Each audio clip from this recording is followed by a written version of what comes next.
What if I spend another 26 years of my life not figuring it out? It kind of freaks me out, to be honest, and this is where my quarter life crisis starts. Hi everyone, welcome back to my channel. My name is Lynette, and if you're new, I make travel videos currently, as I've been traveling for about 3 months. My total travel is about 5 months, and I make videos about food, about places to go, about my experiences, about how I feel, because I like to go deeply about this kind of stuff. So yeah, if you're into that kind of things, remember to subscribe and like my video. So today's video is about my quarter life crisis. It's been a while since I did this kind of video, so I'm kind of nervous speaking in front of a camera. I don't know how many times or how smoothly I can go without getting bloopers, but I'll try my best. So Korea and US have proved to be very different, definitely, right? Because of the difference in culture, and also I would say that I enjoyed my time in Korea definitely a little bit more, probably because of, you know, the dance, the friends, the culture, and maybe because I also come from an Asian culture, so maybe Korea is like a little bit less adapting to do, whereas I would say that the United States has allowed me to grow on a very different mindset and very fresh experience. And in some ways, I do feel a little bit more comfortable, in the sense where growing up in Singapore, I always felt that I was the rebellious kid because I didn't really like to follow the conventional pathway of schooling, doing well in academics, and I always felt like I was going to fall out of the system anytime. But when I came here, I actually felt quite normal, and my kind of thinking wasn't as radical as it is. When I was in Korea, I was kept very busy. I had a lot of things to do, dance practices. I dance almost every day, and then because it's a city and everything is very accessible and very near, right? And then so my schedule was so packed, and in addition, when I met new friends, I started to do activities with them together, such as going to the Norebang, going to K-barbecue, going to eat, going to Banpo Bridge and play and everything, hanging out with them, even having self-practices with them because all of my friends are dancers. And I ended up having such a packed schedule that I wasn't even sleeping enough.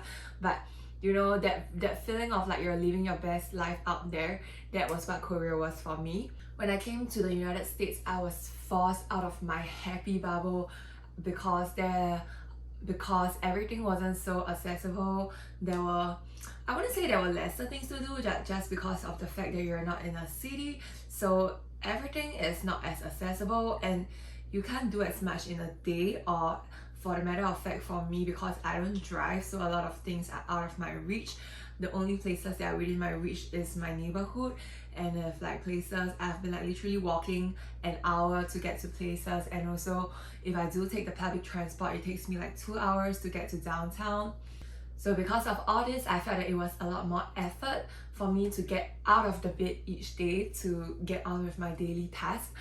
It has come to the point where it was so bad, where there was one period of time, I remember when I just arrived in the States, I think I fell sick for the first week. So I was laying in bed all day, you know, like giving myself excuses like, okay, I'm sick, I'm gonna rest. But after I've recovered, I couldn't really find my motivation back. And a lot of times I actually booked class, you know, cause the idea of having this trip was to dance. I actually booked class online, and then when the time was nearing, I was still on my bed really unmotivated, and I'm like, I don't want to go for dance today, and then I cancelled my class. And it has happened so many times. I think I was really on a very low point of my travel. So having access to more of this procrastinating, resting, getting to know yourself time, you know, we Asians like to call it as like unproductive or lazy times, but in fact they are just like times of rest, which honestly, my personality, I don't know about you, but honestly my personality, it's very hard for me to get used to. And it's not a bad thing, you know, like rest, how can rest be a bad thing? But because I'm so used to making my schedule so packed, so when I have time to rest, I actually don't know how to rest properly. How pathetic is that? You know, I don't know how to rest properly. Like my idea of rest is just to lie on the bed and do nothing, and then it gets me more and more lazy. and then I would forget how to get on with my daily activities. But actually I've learned that like rest can be actively going out to the park, to the beach, sitting there journaling, looking at trees. So this experience in the States made me realize that in the hard way that life is all about balance. You know, as much as I felt that I was living my best life dancing every day, I literally have no life out of dance. So on the days where I didn't have motivation to dance, it was very tough because I literally had nothing to do, and it actually reached a point where I started questioning myself, like, what is the purpose of my life outside of dance, and what am I outside of dance? Because you know, for the past 10 years of my life, even through my schooling life, I've dedicated such a huge portion of my time to dance. And now it's not really that I don't like dance anymore, but now there just comes a time where I don't want to dance, I literally have no idea who am I. I would say that my sense of identity is so weak right now, and a huge part of my identity comes from dance, which is natural, but I feel like I've reached a point where I'm starting to think that I need to figure out who am I and what I am outside of dance. So this is when I began the journey of looking for my new hobby. Yeah, so on the days where I was sick, right, I couldn't dance, I actually dragged my sick body to class, but I ended up coughing the shit out of it. And I tested myself so many times, I didn't have COVID, but that was not the point. The point is I was just physically too unwell to dance, because each time I dance I get so out of breath and I couldn't breathe. I was coughing so badly, my lungs hurt. So yeah, it's not like I'm giving myself excuses, but I really couldn't dance, and I didn't want to waste my life away. You know, as much as when you're sick you should rest, I was trying to I felt like that was the turning point, or the best time for me to ask myself, what do I want to do about my life? What is something new I want to learn and expand in other areas of my life? Which is why I picked up the Korean language. Which is why I started learning Korean. If you have been following me on Instagram, you would have seen me studying Korean for a period of time, for a little period of time. Yeah. So I'm kind of like the person who is very passionate at start and then dies off.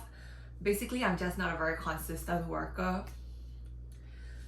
Because all of this came so sudden, you know, where I started asking the big questions, asking what's my purpose in life? Who am I? What am I outside of dance? And these are big questions. These are big life questions that you can't have the answer in a day. And it was hard for me to understand, because I felt like I had to get to the bottom of this question so that I can progress on with my life, or rather a part of the saying also goes if you figure out your life, you'll be able to a part of the saying also goes if you figure out your life, you'll be able to dance better. So I also wanted to improve on my dance by desperately trying to figure out my life, but I realized that, you know, life is a journey about life. So you gotta be patient with yourself, and it scares me that I've been living in this happy bubble for the past 26 years of my life, and suddenly I want to get out of this happy bubble, but I don't know what's the world outside. I don't know what else. I don't know what's my strength outside of this, and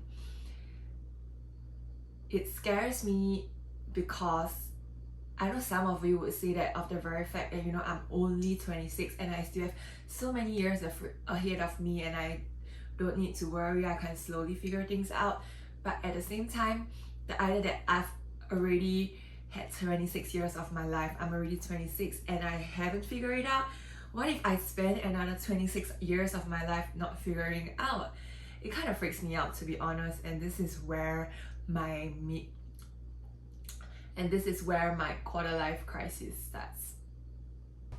I do know that I want to be a person that lives my life with a strong sense of purpose, whatever the purpose may be. And I do have some sense of direction in terms of dance, what I want to do in dance when I get back to Singapore. You know, having exposed myself to so many different aspects and thoughts of dance from different instructors, different communities, I kind of know which one subscribes to me more and what I want to share with my friends, my students when I go back to Singapore. But in terms of personal growth, I always say this, but I want to work on being healthier, mentally and physically. Yeah, I want to work on being healthier mentally and physically. You know, my hair condition. It's kind of ironic because the whole point of this trip was for dance. I wanted to challenge myself and see how much I really like dance. And the answer is I actually didn't like it that much. Just kidding.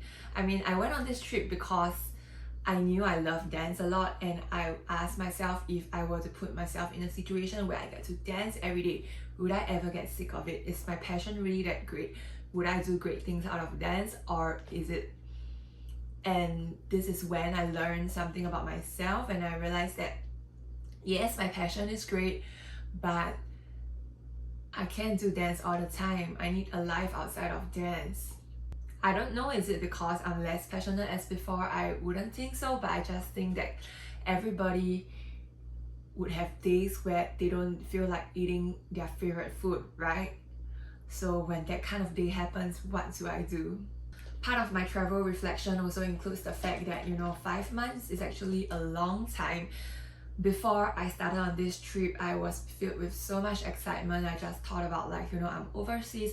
Overseas always give people this like, oh, it's so fun, like travel lasts, that kind of feeling.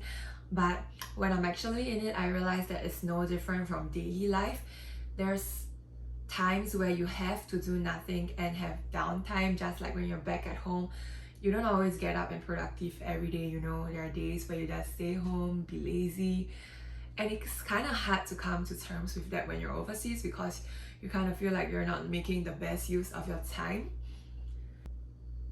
So yeah, a lot of thoughts in my head recently, and I'm glad I have this space to share it with all of you. It's kind of like how I used to write in my blog, but I haven't done it in a long while. You know, when blogspot.com used to be a thing. Yeah, so back then it was really helpful for me to verbalize my thoughts, and I realized that I really enjoy verbalizing my thoughts this way, and it helps me to get a clearer mind and think about things. So if you ever feel the same way as me, or you have like advices, or you just want to share something with me, please feel free to make a comment, or like, you know, let's support each other through these tough times of quarter life crisis. I would say that I'm slightly defeated, but reminders, I think all of these experiences and things we go through that brings us all the way down are chances for us to take again. You know, when something bad happens, it could go both ways, especially when you're at the pit bottom. It could continue going down or go up, and there's only two ways. So if you're ever there, you think about it, you know, this could be the time where I take the chance and I go up again. Or what's the worst case scenario? It could just go down more, and when it goes down more, it reaches another pit bottom, and you have two chances again. You can take the chance and let it go up again, or it will go down more. So actually, I don't know why, but I always have this mindset whenever I meet tough things in my life. That's why I think life has always not been very hard for me, because it's really easy for me to stay positive. So that's it. This is my 4 months into my 5 months holiday update. I still have 1 month more to go, and the last month I'll be spending it in LA. I think that's where my last month will be the wildest time, since it's in LA. I don't know, but I'm gonna have the best time of my life. Just kidding. I mean, I would learn more about myself and take things in a natural pace and slowly figure things out. I mean, things got a little dark through this video, but just as I was about to record this today, I saw a post on Instagram that was a really good reminder for myself, and hopefully to you out there too. Sometimes we find strength in words, you know? So I'm gonna read this to all of you. There are times that are more tough than others, times where you feel like completely giving up, times where you worry that the life you have worked so hard for isn't the life for you after all. My only wish for you is that you don't give up no matter how tough it gets, that you believe in your purpose and what you set out to do, that you believe in your passion and you know that you are worthy of the life you desire, that you believe that you are incredibly talented at what you do. My wish for you is that you never let the outside noise stray you from your true path. My dear, that is my only wish for you, no matter how tough it gets. Pika Pikachu, Pika Pika.